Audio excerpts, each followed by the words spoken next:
Hey there, educators. How's it going? Today we're going to be looking at using Zoom for our video conferencing needs. Now you might be going, hey, Will, what happened to Google Meet? You were promising that it was going to be a fantastic solution.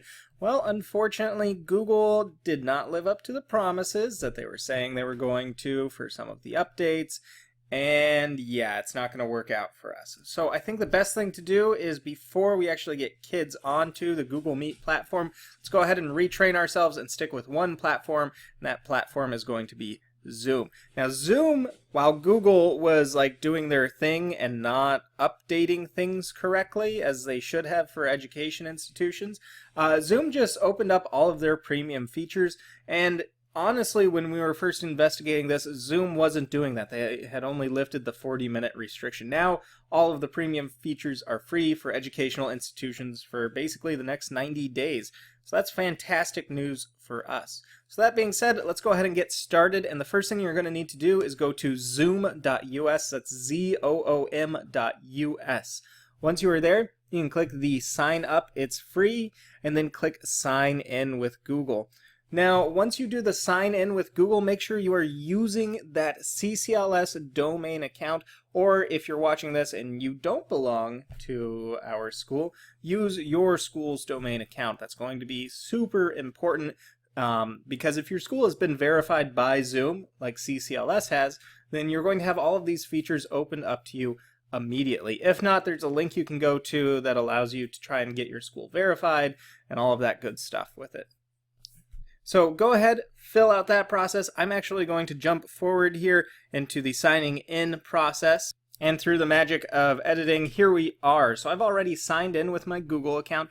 And it's important to note that if you have signed in, especially if you're part of CCLS, you should see this green banner up here that says the basic account has temporarily been lifted. If you do not see that, please contact me immediately. Or if you're watching this video as part of another educational institution, contact your IT administrator immediately, especially if it's within this March 2020 to like June 2020 time period. All right, now Zoom is really easy to use. Once you're in this basic platform here, it's got everything over here: profile, meeting, webinars, recordings. I'm covering it up right now, but settings as well. So now you can see that because I moved my camera and all of this stuff here, and I'm going to be covering all of these areas in different short videos, especially these settings. I would like to show you all of the finer settings you can use in Zoom that are going to allow you to tweak it to meet your educational needs. But in this basic video tutorial, I want to show you how to set up just a quick initial meeting. This is going to be used if like maybe you forgot to schedule your meetings in advance, which you can do, which is great because then there's Google integration, sends it out to your kids. You can post it on Classroom, things like that. So this is the scheduling portion. But maybe you forgot to do that 5 minutes before class. You're rushing to get it set up and you need to start a meeting. Click on the host a meeting and go with video on. Now, if you haven't already downloaded the Zoom launcher, please do so and click yes to everything. So make sure you're clicking in the affirmative to everything, giving it all of the permissions it needs. And then once Zoom is ready to go and the launcher is good, it's going to pull this screen up and you can actually test out your speaker and microphone. So we can hear the sound. I'll click yes. And then as I start talking, you can see down here the input level is there. And as soon as I pause, and then I can answer, yes, I hear it. It's going to be like, you're looking good. Awesome. You set it up without a problem. And go ahead and click that join with computer audio. Now, one of the things that I really like about Zoom, especially because Google wasn't offering this feature, is that you are the host. So kids who have your link can't jump into your room until you are there, which is a safety feature for us as educators. And then when you end a meeting, it will boot everyone out of the room so you don't have to stick around waiting for kids to leave. There's also some other cool features that I recommend you check out when I cover the settings portion. So please make sure you check out that video.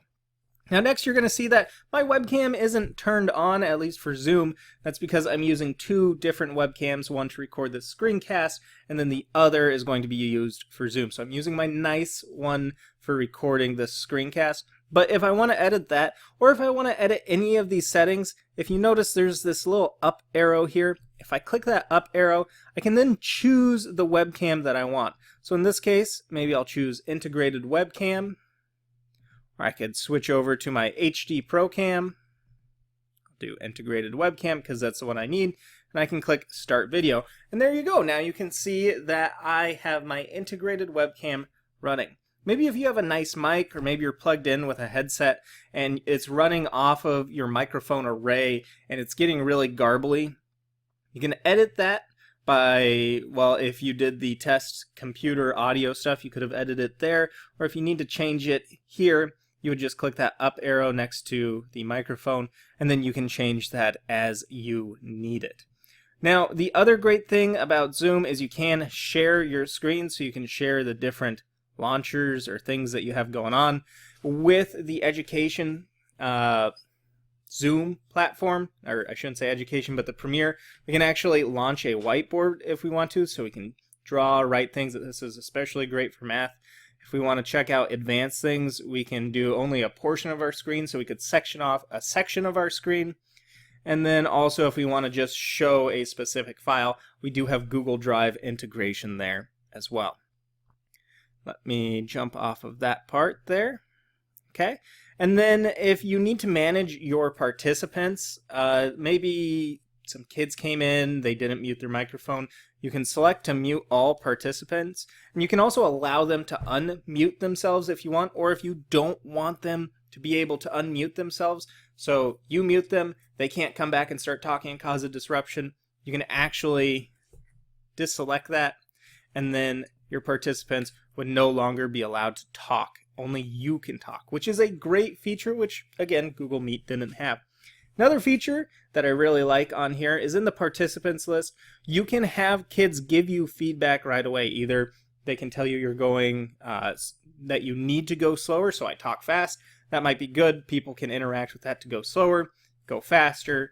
There's more things like they need a break, or they've stepped away for a second for whatever reason.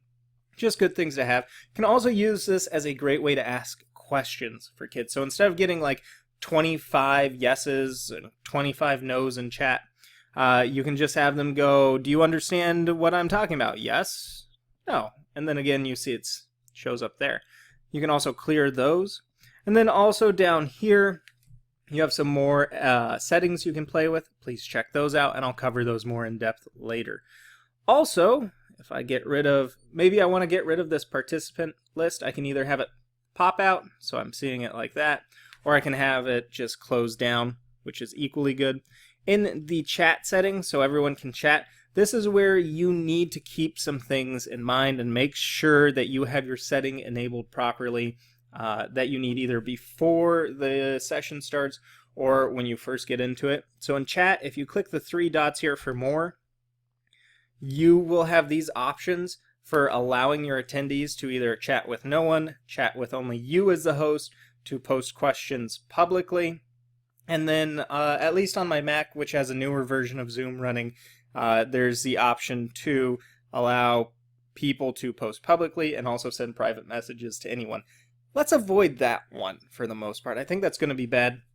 If you want to have more anonymity for your students, you can have the host only, so only you can see those questions popping up, whereas students couldn't, or you could just let them post it publicly for everyone. That is also an option there. I'll close that out, so I'm clicking that down arrow up here, close that out. Now you're going to notice down here there's this breakout room, so if I have participants in my room, I can actually set it up where I can assign people into different rooms, and then they can work together collaboratively without having the whole group, so they can be talking with each other, and then I can pop in room to room to check in on them. And also, this is very important, if you need to bring everyone back, you can actually end the breakout rooms and it pulls everyone back into the meeting, which is a great feature to have. When you record something, what you need to make sure of is understanding that this is recording locally to your computer. So when it's recording locally to your computer, that means you're getting a save file. So what you need to do, where it says local recording, click open. and then you're going to want to change the area it's going to go to. So for me, I would need to change this to be going to my desktop. And because I'm away from home right now, I don't have the option to change that. I'll cover that later in another video, just to make that a little more simple, because I know I'm pushing that 10 to 15 minute time limit right now. Now, finally, if you need to invite people, you can click the invite and you can copy the URL, or you can just send the Gmail invitation to everyone. What I recommend doing if you're running late to a classroom that you're setting up, copy the URL and then post that directly in Google Classroom. And the best feature here, before we were talking about in Google Meet, where you need to wait and have all the kids leave the room and then you have to delete that message you post in Google Classroom.